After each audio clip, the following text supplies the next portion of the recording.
Aloha, Sylvan Bell coming live from the North Shore of Oahu, Sharks Cove, May 8th, 2017.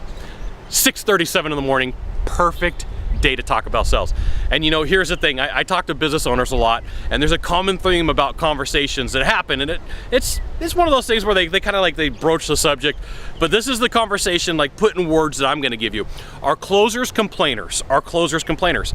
And you know, on the offset, you may think that, because here's what happens is they go to appointments all the time, or they have people come see them, and they're used to getting their way, they're used to closing.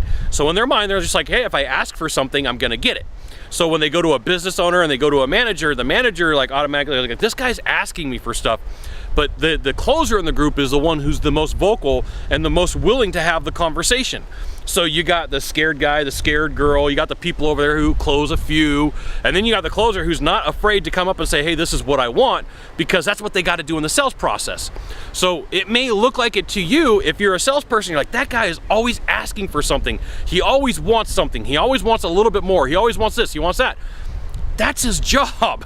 That's what they do, right? So like what, you're gonna lock him up in a cage, you got a closer and you're like, hey, like you can close the sales call, but don't try to close me.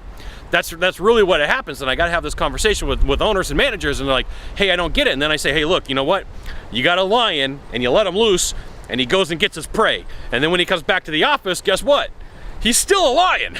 He's still got prey that he goes after. It's just, it's not a client anymore, it's you, all right?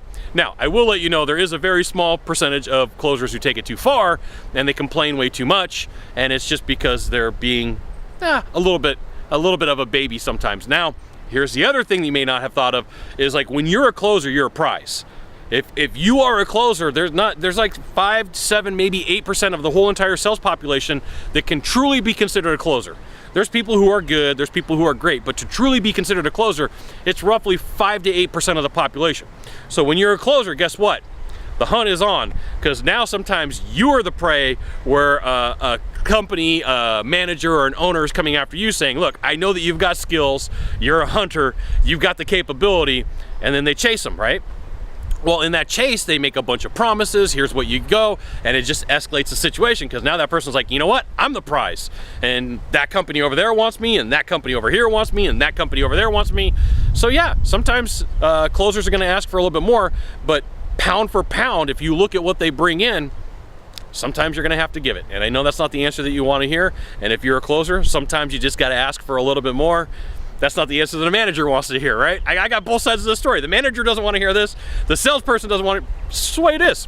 Now, if you could do a small favor for me, in the box down below, leave a comment, question, or story. That'd be fantastic. To the right, to the left, there is a subscribe button. You know what you got to do. You got to subscribe.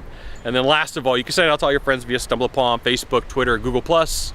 Why not even LinkedIn? Sylvan Bell. We'll see you soon. Thanks for watching. Aloha.